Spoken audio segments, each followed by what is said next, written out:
नमस्कार साथियों।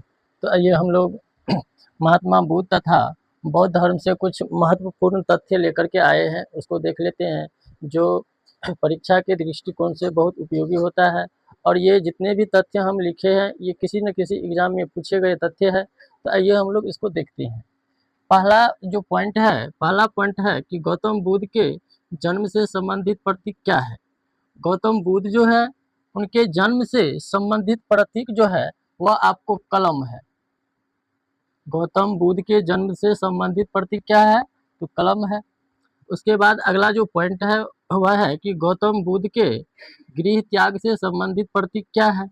गौतम बुद्ध ने जो गृह त्याग किए थे उससे संबंधित प्रतीक क्या है? तो उससे संबंधित प्रतीक आपको घोड़ा है। अगला क्वेश्चन है कि गौतम बुद्ध के ज्ञान प्राप्ति से संबंधित प्रतीक क्या है? गौतम बुद्ध को जो ज्ञान की जो प्राप्ति हुई थी उससे संबंधित प्रतीक क्या है? तो उससे संबंधित प्रतीक है आपको पीपल का वृक्ष। अगला क्वेश्चन है, यह अगला पॉइंट है कि गौतम बुद्ध ने अपना पहला उपदेश कहाँ दिया था? गौतम बुद्ध ने अपना पहला उपदेश सारनाथ में दिया था।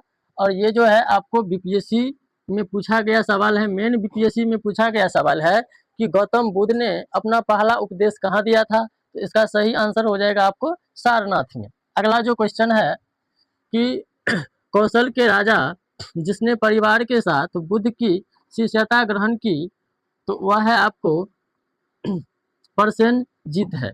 कौशल के राजा थे परसेनजीत, जिन्होंने आपको अपने पूरे परिवार के साथ गौतम बुद्ध से क्या किए थे? तो शिष्यता ग्रहण किए थे।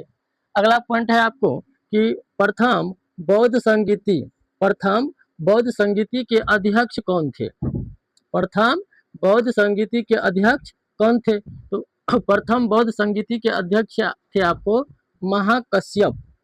प्रथम बौद्ध संगीति के अध्यक्ष कौन थे? तो महाकश्यप थे। और ये भी जो है आपको बीपीएससी में, मेन बीपीएससी में ये जो है पूछा गया था। अगला है कि प्रथम बौद्ध महासभा आयोजित की गई थी। यानी कि प्रथम जो बौद्ध सभा है वह कहाँ आयोजित किया गया था? तो वह आपको प्रथम बौद्ध महासभा जो है वह आपको राजगृह में आयोजित किया गया था। और यहाँ से भी आपको बीपीएससी, मेन बीपीएससी में क्वेश्चन पूछा गया है। अगला है कि कनिष्क के शासन काल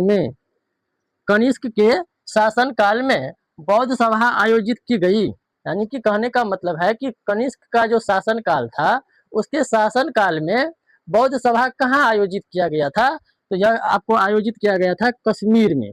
और ये भी आपको जो है पूछा गया सवाल है, बीपीएससी में पूछा गया सवाल है।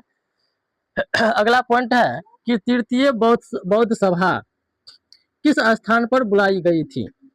तृतीय बौद्ध सभा जो है वह किस स्थान पे बुलाया गया था? तो तृतीय बौद्ध सभा जो है आपको पाटलिपुत्र में बुलाया गया था। तृतीय बौद्ध सभा जो है वह आपको पाटलिपुत्र में बुलाया गया था। और ये भी जो है ये आपको बीपीएससी के द्वारा पूछा गया सवाल है। अगला है कि चतुर्थ बौद्ध संगीति कश्मीर में आयोजित की गई। कहता है कि चतुर्थ बौद्ध संगीति जो है कश्मीर में आयोजित किया गया था। ये किसके द्वारा आयोजित किया गया था? बौद्ध संगीति का जो चतुर्थ भाग था या चतुर्थ आयोजन था वह आपको कश्मीर में किसके द्वारा आयोजित किया गया था? तो वह है आपको कनिष्क के द्वारा, कनिष्क। और ये भी जो है आपको बीपीएससी में पूछा गया है। अगला है भारतीय कला में स्तूप, चैत्य एवं विहार का निर्माण संबंधित है। कहता है कि भारतीय कला में स्तूप, चैत्य एवं विहार का निर्माण संबंधित है। तो ये है बौद्ध धर्म से। और ये भी जो है आपको बीपीएससी में पूछा गया, मेन बीपीएससी में जो है पूछा गया सवाल है। तो ये था आपको महात्मा बुद्ध और बौद्ध धर्म से संबंधित कुछ महत्वपूर्ण तथ्य जो आपको एग्जाम में पूछे गए हैं और यहाँ से एग्जाम में पूछे भी जाते हैं। तो ये पॉइंट आप लोगों को देख लेना चाहिए। जो भी आप लोग कॉम्पिटिटिव का एग्जाम का तैयारी करते हैं उसको जरूर ये पॉइंट देखना चाहिए। ये नहीं है कि सवाल कहाँ से पूछेगा, मेन कोई महंगे किताब से ही, कहीं से भी जहाँ पर अच्छे पॉइंट होते हैं वह कहीं से भी सवाल पूछ दिए जाते हैं।